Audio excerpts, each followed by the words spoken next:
बिस्मिल्लाहिर्रहमानिर्रहीम। अस्सलाम वालेकुम। दो इशूज़ पर बात करेंगे। एक तो इमरान खान की नाहक कैद को 1000 दिन मुकम्मल हो गए, और दूसरा इमरान खान साहब ने अपनी रिहाई से मुतालिक अल्लामा राजा नासिर अब्बास साहब से क्या कहा था, और क्या यही एक उम्मीद जो है वो बाकी रह गई है इमरान खान की रिहाई के हवाले से। देखें, पहले तो आप ये देख लें कि आज यौम मज़दूर है। इमरान खान साहब ने अपने दौर में मज़दूरों के लिए, गरीबों के लिए क्या किया। इमरान खान ने अपने दौर में मज़दूरों के लिए, एक तो ओवरऑल गरीबों के लिए, सबके लिए हेल्थ कार्ड इमरान खान लेकर आए, जो KP में आज भी है, पंजाब में बंद कर दिया गया। इमरान खान ने पनागाहें बनाई, इमरान खान ने लंगर खाने बनाए, इमरान खान ने एहसास प्रोग्राम शुरू किया।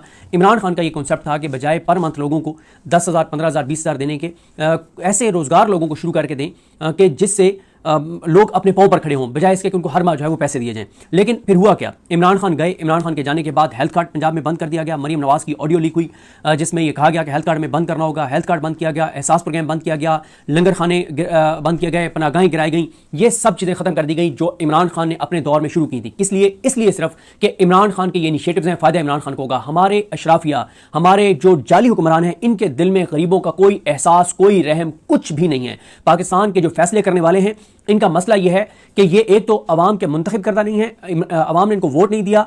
दूसरा, ये वो तबका है जिनका गरीबों के साथ कोई तल्लुक नहीं है। ये जो फैसला करने वाले हैं ना, पेट्रोल की कीमतें बढ़ाने वाले, डीजल की कीमतें बढ़ाने वाले, इनके घरों की बिजली, इनकी गाड़ियों का पेट्रोल, डीजल, इनके जनरेटर्स में डलने वाला डीजल, इनके किचन में पकने वाला खाना, सब कुछ अवाम के टैक्सों से है। तो इनको क्या फिक्र है, इनको क्या पता महंगाई का। जरा पूछें उस बाइकिया वाले से जो शदीद तरीन गर्मी में साय में पूरा पूरा दिन बैठ के और सिर्फ पूरे दिन में 500 रुपए या 800 रुपए कमाने के लिए, अपने बच्चों के लिए लाल रोजगार करवाने के लिए पूरा दिन तकलीफ और अजियत बर्दाश्त करता है। जरा पूछें उस मजदूर से जो पूरा दिन सड़क किनारे खड़ा रहता है लेकिन उसको रोजगार नहीं मिल रहा। वजह क्या है? 9 अप्रैल 2022 को इमरान खान की हुकूमत गिराई गई थी। क्या कहकर गिराई गई थी कि जी महंगाई बहुत कर दी इमरान खान ने। आज उससे 5 गुना ज्यादा महंगाई है। कहा गया कि बैरूनी सरमायाकारी नहीं आ रही। आज 52 साल की कम तरीन सतह पर है सरमायाकारी। कहा गया कि इमरान खान ने पूरी दुनिया में पाकिस्तान को तनहा कर दिया। आज हालत यह है कि सिवाय अमेरिका के और कौन सा मुल्क पाकिस्तान के साथ है। अमेरिका अगर पाकिस्तान के साथ है तो पाकिस्तान के हुक्मरानों के साथ अगर है तो उससे पाकिस्तान के लोगों को क्या मिला? क्या हमारी अमेरिका के लिए एक्सपोर्ट्स बढ़ गई हैं? क्या अमेरिका ने यहां पे अरबों डॉलर, वो एक जेंट्री बीच आया था ट्रंप की फुप्पी का बेटा, कहां है वो जेंट्री बीच? कहां? वो आया नहीं है। यहां हमें हमारे एक दोस्त हैं, अब उनका नाम लूंगा तो नाराज हो जाएंगे, उन्होंने हमें मार गिला पे एक दिन जाते हुए कहा यार ट्रंप टावर बन रहा है। इस तरह के तो हालात है, इस तरह की सूरत हाल है। देखें, 9 अप्रैल 2022 को इमरान खान को निकाला गया। आज मुझे बताएं, मेरा आपसे सवाल है, पाकिस्तान का कोई एक शोबा क्या 9 अप्रैल 2022 से आगे बढ़ा है?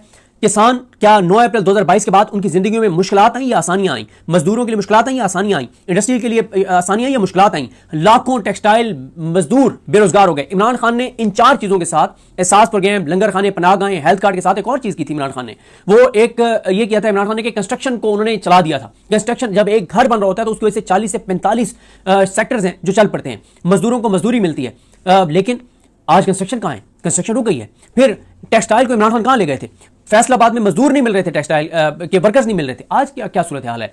देखें, इमरान खान को कमजोर करने के लिए हमने पाकिस्तान की बुनियादें कमजोर कर डाली हैं। इमरान खान की नफरत में हमने हर इदारे की क्रेडिबिलिटी खत्म कर दी है। आज पाकिस्तान के अंदर कोई शोबा ऐसा नहीं है जो 9 अप्रैल 2022 से आगे बढ़ा हो। आज कोई तबका नहीं है, कोई सेक्टर नहीं है, कोई यानी ताजिर हो, दुकानदार हो, कोई ऐसा नहीं है जिसकी जिंदगी में 9 अप्रैल 2022 के बाद कोई सुकून आया हो। हर आने वाले दिन के साथ मुश्किल बढ़ रही है, बेरोजगारी बढ़ रही है, गुर्बत। आज प्रैक्टिकली सूरत हाल यह है कि गुर्बत पाकिस्तान की तारीख की बुलंदतरीन सतह पर, बेरोजगारी पाकिस्तान की तारीख की बुलंदतरीन सतह पर, अनसर्टेनिटी पाकिस्तान की तारीख की बुलंदतरीन सतह पर, इदारों की क्रेडिबिलिटी सबसे नीचे। मैंने आज एक ट्वीट किया कि आज मजदूरों को आलमी दिन है। आप जाके 1000 मजदूरों से वीडियो पैगाम लें, उनमें से 999 वो अपने बयानात की वजह से अंदर हो जाएंगे, जो उनके जज्बात होंगे मुल्क की इदारों के बारे में। देखें, मुल्क इस तरह से नहीं चल सकता। आपने इमरान खान को तोड़ने के लिए 1000 दिन से उसको जेल में रखा हुआ है, वो पहले से ज्यादा मजबूत हो गया है। आपने इमरान खान को कमजोर, आपने इमरान खान को अनपॉपुलर करने के लिए इद्दत जैसे मकरू, नीच, गलीज, गंदे केसेस बनाए, उससे उसकी पॉपुलैरिटी में और इजाफा हो गया। क्यों? उस पर कातलाना हमला करके देख लिया। रिस्क अल्लाह ने अपने हाथ में रखा हुआ है, इज्जत जिल्लत अल्लाह ने अपने हाथ में रखी हुई है, जिंदगी और मौत अल्लाह ने अपने हाथ में रखी हुई है। आपने इमरान खान को जेल में रख के और कमजोर, वो और ताकतवर हो गया। आज पाकिस्तान की तारीख का सबसे पॉपुलर लीडर है।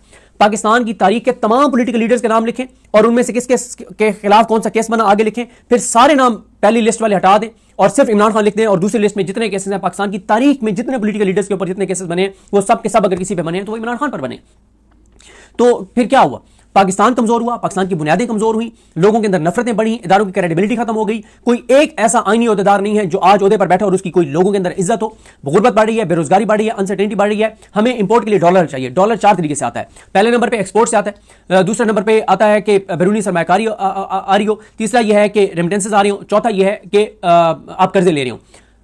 एक्सपोर्ट्स आपकी गिर रही हैं, बैरूनी सरमायाकारी 50, 52, 54 साल की गमतीनी सतह पर है। कर्जे अब मिलते हैं तो महंगे मिलते हैं, जो ये धड़ाधड़ लिए जा रहे हैं। 35 से 40 हजार अरब रुपया कर्जा ले चुके हैं अंदरूनी और बैरूनी पिछले 4 साल में। और एक रेमिटेंसेज हैं जो क्योंकि पिछले 4 साल में 35-40 लाख लोग मुल्क छोड़ गए, तो उनकी वजह से रेमिटेंसेज आ रही थी। अब उसके ऊपर भी एक सवाल निशान लग गया है कि पूरी दुनिया के अंदर महंगाई बढ़ रही है, यूएई धड़ाधड़ हमारे वर्कर्स को निकाल रहा है, तो उसकी वजह से रेमिटेंसेज इफेक्ट हो सकती हैं। तो मुल्क की मुईशत कमजोर हो गई, मुल्क का निजाम इंसाफ खत्म हो गया। जिस मुल्क में इंसाफ नहीं होता, अदालतें नहीं होती, वहां लोग कानून हाथ में लेते हैं और वहां क्यास होता है, अनारकी होती है, खाना जंगी होती है। आज अगर पाकिस्तान के अंदर अनारकी खाना जंगी नहीं हुई तो उसका क्रेडिट भी इमरान खान को जाता है। 26 नवंबर उसने करवा लिया, अपने ऊपर उसने जुल्म सह लिए, बीवी के ऊपर जुल्म सह लिए, भांजे के ऊपर जुल्म सह लिए, वर्कर्स के ऊपर जुल्म सह लिए, जो उसकी पार्टी के लोगों के साथ हो रहा है वो सह लिया। 40-50 हजार लोगों पर एफआईआर हुई, 1 लाख से ज्यादा लोगों के घरों की चादर चारदीवारी का तकद्दुस मामाल हुआ, सब कुछ। लेकिन इमरान खान ने अमन का दामन हाथ से नहीं छोड़ा। इमरान खान ने अपनी जदोजहद को आइन और कानून से ऊपर लेकर नहीं गए, यह क्रेडिट भी इमरान खान को जाता है। आज उनकी वजह से आज पाकिस्तान के अंदर, पाकिस्तान को क्या चीज जोड़ती है? एक डॉक्यूमेंट आइन था ना, वो पाकिस्तान को जोड़ के रखता था, जो अल्लामा राजा नासिर अब्बास बार बार बात करते हैं और दुरुस्त बात करते हैं। ये डॉक्यूमेंट था ना जिसने पाकिस्तान को मुतहद रखा हुआ था और रखा हुआ है। आज वो डॉक्यूमेंट कहां है? क्या आज जो आइन है उसको बलूचिस्तान मानता है? आज जो आइन है उसको केपी वाले मानते हैं? आज जो आइन है वो एजेके और जीबी के लोगों की जो मसाइल हैं उनका वो कर रहा है, हल दे रहा है? देखिए, इस आइन को जितना आप कमजोर करेंगे उतना आप पाकिस्तान को कमजोर करेंगे। आज कोई एक पॉलिटिकल लीडर जो वफाक की अलामत, तो वो कौन है? सिर्फ इमरान खान है। नून लीग तो लाहौर से हार गई। अगर नवाज शरीफ अपनी सीट हार गए, मरियम नवाज अपनी सीट हार गई, तो बात खत्म हो गई। जीटी रोड पे कैसे उनको वोट पड़ सकता है जब लाहौर में अपने घर में वो हार गए? जिस लाहौर पे 70% पंजाब का बजट शरीफ खानदान ने आज तक जो वो लाहौर के ऊपर खर्च किया है, बाकी 30% पूरे पंजाब में खर्च किया। लाहौर से वो अपनी सीटें हार गए, शरीफ खानदान अपनी, नवाज शरीफ अपनी सीट हार गए।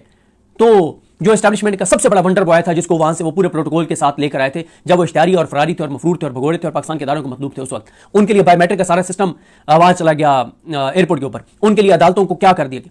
इमरान खान को कमजोर करने के लिए, उसके अलावा फैसले लेने के लिए अदालतों को खत्म कर दिया गया। क्या हुआ? क्या इमरान खान पॉपुलर हो गया? सिर्फ ये देख लेंगे पिछले 4 साल में किसको क्या मिला।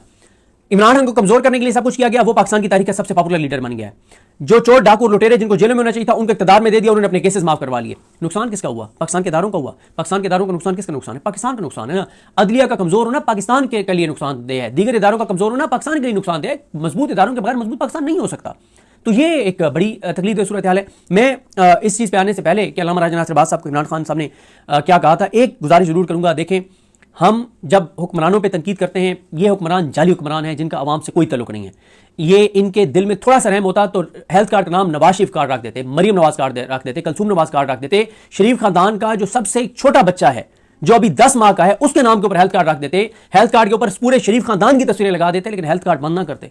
लेकिन उन्होंने बंद कर दिया कि जी हेल्थ कार्ड से लोगों का इलाज होता है गरीबों का, और फिर हमारी अशराफी कोई बर्दाश्त नहीं है। यह कैसे हो सकता है कि एक अस्पताल के अंदर जो 1.5 लाख रुपया दे रहा है, वहां पे ये 1 लाख रुपया दे रहा है, 2 लाख रुपया दे रहा है, 5 लाख रुपया दे रहा है इलाज का, वो एक बेड पे पड़ा हुआ है, साथ जो है वो एक मजदूर पड़ा हुआ है उस बेड के ऊपर, और वो उसके साथ जो फैमिली है वो गरीब। अब एक गरीब भी साथ बैठा है, इधर अशराफिया, वो अशराफी वाला तो उसे घिन खाता है, वो उसको तो नफरत है, उसको तो बदबू आती है उससे, वो कैसे उसको बर्दाश्त कर सकता है कि वो उसके साथ वाले बेड पे इलाज करवा रहा हो। ये हमारी अशराफी का मसला है। देखिए, मैं सिर्फ ये गुजारिश करूंगा कि हुक्मरानों से तो आप तौक़ुआत रखना छोड़ दें। जब तक ये मौजूदा सिस्टम है, वो लोग ओहदों पर बैठे हैं जिनको अवाम ने मुंतखब नहीं किया, तो उनसे कोई तवक्को ना रखें। लेकिन जो हमारी सबकी अपनी रिस्पॉन्सिबिलिटी है कि हमारे साथ जो वर्कर्स हैं, जिसको अल्लाह ताला ने इस्तिताअत दी हुई है, जिन आप में से जिन लोगों के साथ लोग गरीब लोग काम करते हैं, तो उनको जितना आप फैसिलिटेट कर सकते हैं। मैंने बदकिस्मती से मैंने बड़े बड़े लोगों को देखा है, मैंने करोड़पति लोगों को देखा है, मैंने अरबपति लोगों को देखा है कि उनके घरों में काम करने वाले वर्कर्स की तनख्वाहें जो हैं वो उस पर भी नहीं होती जो कानून के मुताबिक इतनी तनख्वाह होनी चाहिए। इस्तेहसाल किया जाता है। खुदारा ये ना करें, अल्लाह ताला ने आपको अता किया हुआ है, अल्लाह के साथ तिजारत करें, अल्लाह के बंदों पर खर्च करें, उनके किसी बच्चे को किसी अच्छे स्कूल में एडमिशन करवा दें, उनके किसी एक बच्चे को कुछ स्किल सिखा दें ताकि कल को वो अपने पाँव पर खड़ा हो जाए, उसको कुछ छोटा सा आपके साथ काम करता रहे, उसको कुछ छोटा सा कारोबार शुरू कर दें, उसकी तनख्वाह बढ़ा दें, उसकी जिंदगी में आसानी ले आएं। जितना हम अपनी ज़ाती हैसियत में जो कर सकते हैं वो हमें करना चाहिए, बाकी हुक्मरानों से तौक़ुआत ना रखें। अब दूसरी चीज़ पर है इमरान खान साहब की रिहाई का मामला। देखें, पीटीआई पे तनकीद क्यों हम करते हैं, या तहरीक तहफ़्फ़ुज़ पाकिस्तान पे हम क्यों तनकीद करते हैं? यह बात उनकी दुरुस्त है कि ये 78 साल का जबर है। इसको अगर आप कहें कि पीटीआई का 1 लाख वर्कर निकल के 1.5 लाख 2 लाख वर्कर निकल के इस जबर को शिकस्त दे देगा, तो ये मुमकिन नहीं है, ये बात दुरुस्त है। अगर आप कहें कि सिर्फ केपी से 3 लाख लोग निकल कर आ जाएंगे और इस निज़ाम को गिरा देंगे, ये बात गलत है। जब तक पूरे पाकिस्तान से 10 लाख 20 लाख लोग निकलें तो ये निज़ाम गिर जाएगा, ये हुकूमत घर चली जाएगी। और ये बात भी पीटीआई की दुरुस्त है कि पीटीआई अगर इस निज़ाम को नहीं गिरा पा रही तो किसान खुदकुशियों पर आ गए हैं। किसानों ने क्या कर लिया, मजदूरों ने क्या कर लिया, ताजरों ने इनका क्या कर लिया? जो ताजरों के साथ हो रहा है, 100 अरब का कम बिजनेस हुआ है, ताजरों ने इनका क्या कर लिया? कुछ नहीं किया। ये बात सारी दुरुस्त है। टीएलपी ने क्या कर लिया है? उनकी क़यादत आज भी जबरी तौर पर गुमशुदा है। आज भी मस्जिद रहमतुल्लाह अलैहिन जो है वो, मेरे ख्याल आज 29वां जुमा था, जो वहां पे जुमा नहीं हो सका, वो उनका वो मरकज और मस्जिद बंद है। क्या कर लिया उन्होंने? ये बात दुरुस्त है कि एक खौफ है, इस निजाम ने ऐसा जकड़ लिया। पंजाब के अंदर पुलिस को इन्होंने जो इख्तियारात दिए हुए हैं, पैरा फोर्स को जो इख्तियारात दिए हुए हैं, और कई फोर्सेस बना दिए हैं, अब सीसीडी को जो इख्तियारात दिए हुए हैं, अब एक नई सीसीडी की तरह की फोर्स बन रही है साइबर क्राइम के लिए। इसमें कोई शक नहीं है कि इस निजाम ने ऐसा बंदूक के जोर पे, जबर के जोर पे ऐसा जकड़ा हुआ है लोगों को, और एक हैंड टू माउथ हो गए हैं लोग कि अगर वो एक दिन के लिए भी इधर उधर जाते हैं तो वो उस दिन अपने बच्चों को रोटी नहीं खिला पाते। उसकी वजह से फिर दूसरा जो मामला है वो है जो एक खौफ है। कोई भी बंदा अगर निकलना चाहता है तो उसे पता है कि या मैं गिरफ्तार हो जाऊंगा, या जबरी तौर पे गुमशुदा हो जाऊंगा, या मेरे ऊपर एफआईआर हो जाएगी, या मेरे घर में आ जाएंगे, चादर चादवारी का तकद्दुस पामाल होगा, मेरा घर गिराया जा सकता है, मेरी नौकरी से मुझे फारिग करवाया जा सकता है, मेरा कारोबार गिराया जा सकता है, कुछ भी मेरे साथ हो सकता है। खौफ है। लेकिन पीटीआई से, सिर्फ पीटीआई का मसला यह है कि पीटीआई एफर्ट भी करती हुई नजर नहीं आ रही। एफर्ट तो करें, अवामी इश्यूज को तो हाईलाइट करें। लोगों से डिस्कनेक्ट है। अगर लोग निकलने को तैयार नहीं है या निकलते नहीं है तो पीटीआई भी लोगों को निकालने के लिए एफर्ट नहीं कर रही। पीटीआई लोगों को फैक्ट्स नहीं बता रही, पीटीआई पॉलिटिक्स भी नहीं कर रही, अवामी इश्यूज को हाईलाइट भी नहीं कर रही। अवामी एक्शन कमेटी के साथ क्यों निकले लोग कश्मीर में? क्योंकि उन्होंने अवाम के लिए उन्होंने एक लाएमल दिया था, जिसकी वजह से लोग उनके साथ निकले। बांग्लादेश में क्या हुआ? क्या खालिदा जिया की राय के लिए लोग निकले थे? नहीं, वहां उन्होंने एजेंडा दिया था लोगों के लिए, लोग निकले और उसके नतीजे में खालिदा जिया रिहा हो गई। आप जब तक अवाम के साथ पीटीआई का डिस्कनेक्ट रहेगा, अवामी इशू के साथ डिस्कनेक्ट रहेगा, कितनी मैंने एक वीडियो में पिछले 10 दिन का बताया कि लोड शेडिंग का मसला हो, सोलर का इशू हो, ताजरों का इशू हो, जो ताजरों के साथ जो कुछ किया जा रहा है, जो ये एड्स वाला स्कैंडल आया है, जो पंजाब में जो कुछ किया जा रहा है, जो कुछ इस वक्त इशूज हैं, उनमें से किसी एक इशू के ऊपर भी तहरीक इंसाफ या तहरीक तहफ़्फ़ुज़ पाकिस्तान को टफ टाइम नहीं दे रहे मौजूदा हुकूमत को और निजाम को। मसला यह है कि कुर्बानियां पीटीआई ने दी हैं, आज भी लोग कुर्बानियां दे रहे हैं। एक ट्वीट करना भी मुश्किल है। आप देख लें, आप जितने पिछले दिनों में अरसलान बलोच का मैं देख रहा था कि उनका जो है, मैं ख्याल वो पासपोर्ट रिन्यू नहीं किया, कि आपको ब्लैक लिस्ट में डाल दिया। अहमद बोबक, जितने लोग इस वक्त जो है वो सिर्फ रीट्वीट भी करते हैं तो उसके भी एक कंसिक्वेंसेस हैं। ये बात दुरुस्त है। तो लेकिन पीटीआई को की जो क़यादत है, जो तहरीक तहफ़्फ़ुज़ पाकिस्तान की क़यादत है, वो एफर्ट तो करते हुए नजर आए, जो कि वो एफर्ट भी करते हुए नजर नहीं आ रहे। हाँ, जो एक बात सुनाई देती है कि उनको एक ट्रक की बत्ती के पीछे लगा दिया गया कि 4 महीने आप चुप करके बैठें और 4 महीने बाद आपके साथ चीजें ठीक कर लें। अल्लाह करे कि ये बात दुरुस्त साबित हो। लेकिन अगर ये बात है भी तो अवामी इश्यूज पे बात करने से उनको किसने रोका है? अवाम के तो वली वारिस बने। अवाम का कोई वली वारिस नहीं है, अवाम के साथ जो कुछ हो रहा है। बाकी देखें, इमरान खान साहब जो हैं, ज़ाहिर एक मायूसी है, लोग परेशान हैं। पाकिस्तान की तारीख में किसी के साथ ये नहीं हुआ जो इमरान खान के साथ हो रहा है। इतनी दुख, तकलीफें, अजियतें किसी को नहीं दी गई जो इमरान खान को दी जा रही हैं, जो उनकी अहलिया को दी जा रही हैं। कभी किसी की गैर सियासी बीवी के साथ वो नहीं हुआ जो इमरान खान की अहलिया के साथ हो रहा है, जो पीटीआई की खवातीन के साथ हो रहा है। चाहे वो फिरदौस राय हों जो जेल में हैं, चाहे वो सनम जावेद हों, चाहे वो अली हमजा साहिबा हों, चाहे वो डॉक्टर यास्मीन राशिद हों, चाहे वो फलक जावेद हों, चाहे वो दीगर खवातीन हों, चाहे वो मिलिट्री कोर्ट से कन्विक्टेड सिविलियंस हों, चाहे वो गुजरावाला के 52 वर्कर्स हों, चाहे वो जाज चौधरी साहब हों, उमर सरफराज चीमा साहब हों, शामिद कुरैशी साहब हों, मियां महमूद रशीद साहब हों, सब के सब। वो एक सुहेल वर्कर जिसने एक रीट्वीट किया और उसको उठा के ले गए, उसकी बीवी की डेथ हो गई, उसकी डेड बॉडी को उधर अस्पताल ले जाया गया कि इसका चेहरा देख लो 2 मिनट के लिए। ये सारी चीजें हो रही हैं। पीटीआई ने बहुत कुर्बानियां दी हैं। ये बात दुरुस्त है पीटीआई की कि लोग निकलने के लिए तैयार नहीं है, अपने हक के लिए निकलने के लिए तैयार नहीं है। लेकिन ये पीटीआई को, उन लोगों को ये एतमाद देना है कि अब हमारे ऊपर एतमाद करो, अपनी क्रेडिबिलिटी बहाल करनी है, एफर्ट करनी है। वो भी एफर्ट करते हुए नजर नहीं आ रहे। बाकी बात यह है, लोग बिल्कुल मायूस होते हैं, लोग परेशान होते हैं इमरान खान के लिए, उसके लिए दुआएं करते हैं। लेकिन देखें, बात यह है कि इमरान खान साहब की मैं आपको चीजें बता देता हूं। एक कि इमरान खान को अल्लाह पे तवक्कुल है। वो अगर, मैं कई बार कहता हूं कि इमरान खान को चाहिए कि बाहर अपनी सारी पार्टी को फारिग कर दें, कहें कि बस ठीक है यार, इनको मैं सबको फारिग करता हूं। ये कुछ नहीं कर रहे। लेकिन इमरान खान किसी पार्टी ओहदेदार को इसलिए उन्होंने कभी नहीं हटाया कि ये मेरे लिए एफर्ट नहीं कर रहा। उन्होंने अगर किसी को हटाया भी है तो इसलिए हटाया है कि उसकी वजह से पीटीआई अनपॉपुलर हो रही है, लोगों की उम्मीदें मर रही हैं, लोग मायूस हो रहे हैं, लोगों के अंदर नफरत बढ़ रही है, इसलिए अपनी जात की वजह से नहीं। 2 चीजें, एक इमरान खान साहब, एक जब मुज़ाकराती टीम बनी थी एक, और वो मुज़ाकराती टीम मिलने गई तो इमरान खान साहब ने अखबार में तस्वीर देखी थी एक अपने रहनुमा की, एक हुकूमती शख्सियत के साथ। तो इमरान खान साहब ने उनको कहा कि तुम उस कातिल से क्यों मिले थे? तुम्हें अंदाजा है कि जिन माओं के बच्चों को उसने कत्ल किया, उन माओं पे क्या गुजरी होगी? तो उन्होंने कहा जी मैं आपके लिए मिला था। इमरान खान ने कहा कि मत मेरे लिए मिलो। उन्होंने कहा कि मैं आपके लिए, आप मेरे लीडर हैं, आप तकलीफ में हैं, मुश्किल में, मैं इसलिए आपके लिए मिला था। उन्होंने कहा तुम्हें किसने कहा मैं मुश्किल और तकलीफ में हूँ? मैं तो जो है वो मेरे लिए तो ये अल्लाह की नेमत है ये जेल, और मैं तो यहाँ पे एक से ज़्यादा तफसील की कंपैरेटिव स्टडी कर रहा हूँ। तो तुमने किसने कहा कि तुम मेरी खातिर उस बंदे से मिलो? इमरान खान सिर्फ एक बात कहते हैं कि मैं जब भी आऊंगा मैं अदालतों के जरिए फैसले करवा के आऊंगा। हाँ, अदालतों पे दबाव बढ़ाओ, मेरे लिए डील करने के लिए किसी से जाके ना मिलो, ये इमरान खान कहते हैं। और इसमें कोई शक नहीं है। वो कहते हैं कि इसलिए ना मेरे लिए जाके डील करो कि मुझे यहां पे क्योंकि अजियत दी जा रही है, तकलीफ दी जा रही है। वो कह रहे हैं कि हाँ, मेरे लिए मुझे अजियतें दी जाती हैं, मुझे तकलीफ दी जा रही हैं, लेकिन मैं इसको मुझे अल्लाह का करम है कि मैंने अपने आप को यहाँ पर एडजस्ट कर लिया और मैं कंपैरेटिव स्टडीज़ कर रहा हूँ।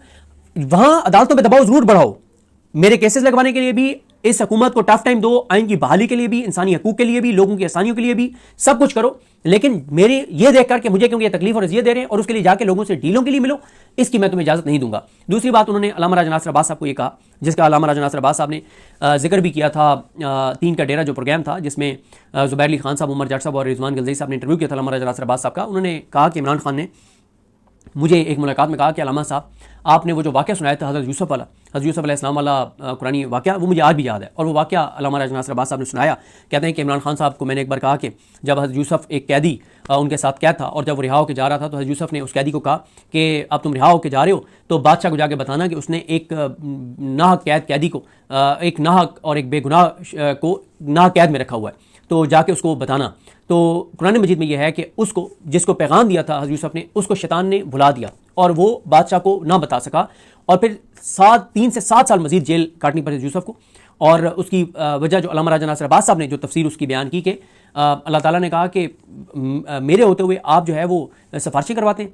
तो इमरान खान ने कहा कि मुझे याद है आपको कि मेरा अल्लाह पे तवक्कुल है कि मुझे अल्लाह ने रिहा करवाना है और मैंने अल्लाह की मदद और नुसरत से जो है वो रिहा होना है। इसलिए इमरान खान कोई डील नहीं कर रहे, पीछे नहीं हट रहे। उनको दुख, तकलीफें, अजियतें दी जा रही हैं जो उनके साथ जेल में हो रहा है, कभी किसी कैदी के साथ नहीं हुआ। कुलभूषण यादव को इमरान खान से ज़्यादा सहूलतें मुयसर हैं।